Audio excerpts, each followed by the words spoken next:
It's recently been announced that the next James Bond will be a woman. So, in a sense, we could say, yeah, this is great for gender equality, this is great for women's rights. But what people don't realise, what you need to understand, is that there is much more to this than meets the eye.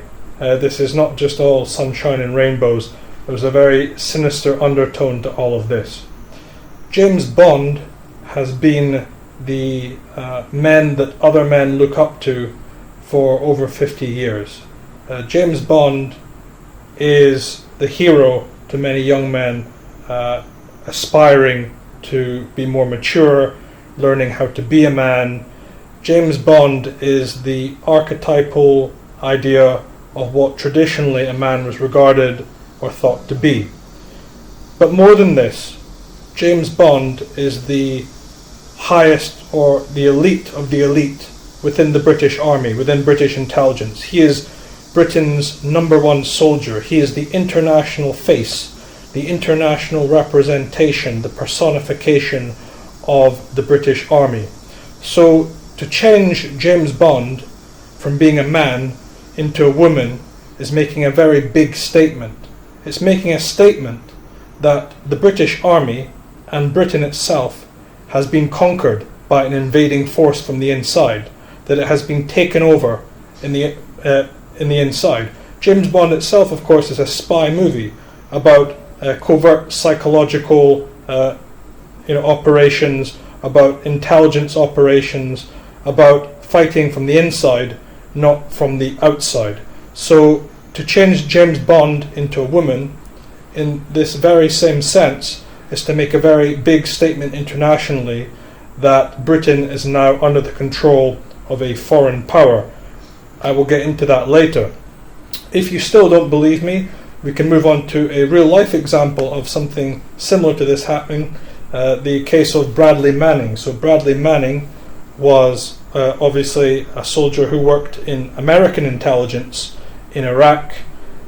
During his time in Iraq, he witnessed the unlawful and excessive killing of civilians, which he subsequently reported to the media and was jailed for. So you could say, okay, you've committed espionage, you shouldn't have said anything because you are responsible to your superiors under military law.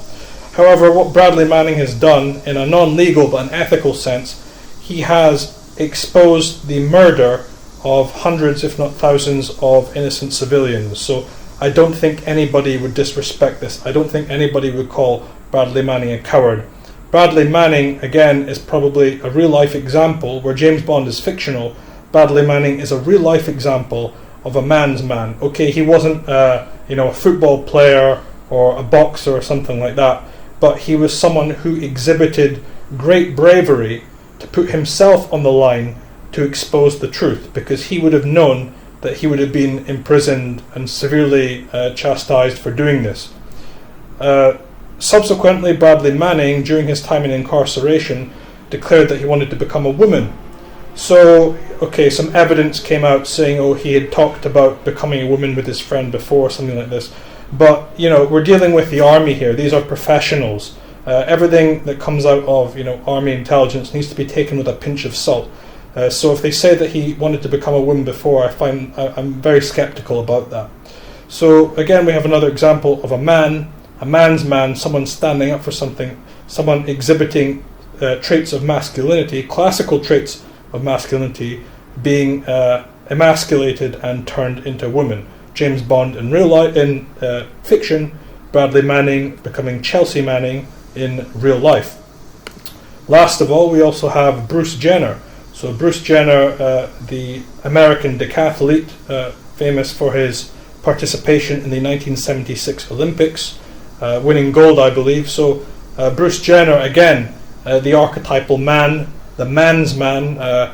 He is at the top. He's an Olympic athlete. He is, achieved one of the greatest sporting achievements that a man can achieve. This is obviously something that younger men playing sport, participating in athletics, look up to. And now Bruce Jenner also has subsequently been transformed into a woman who's undergone gender reassignment surgery.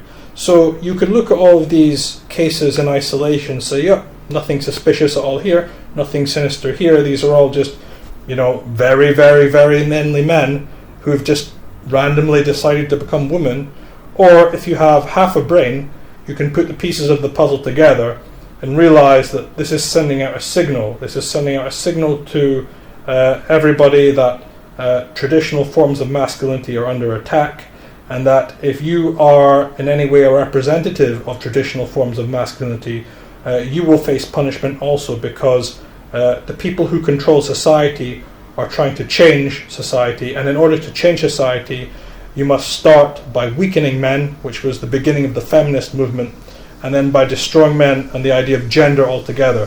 So the feminist movement starts, and it becomes, about gender. The narrative changes. So no, it's not just feminism now; it's a gender narrative. And now we have a kind of transgenderal. We have these multi-genders going on. There is no man and woman. Everything is subjective, moral relativism. This, you could say, okay, that's fine. That's, philosophically, you're right to believe in that.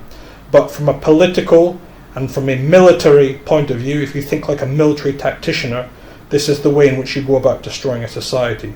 I will not go into who is behind this here, because I've covered that in other videos. But suffice to say, President Kennedy, prior to his assassination, exposed the fact that there was a worldwide communist conspiracy going on that had enlisted military, diplomatic, financial, scientific means, and it was not going to stop. And he also ended up dead. That was another example of a man's man. He was not turned into a woman first, but maybe if he had lived in 2019, this would have happened to Kennedy also.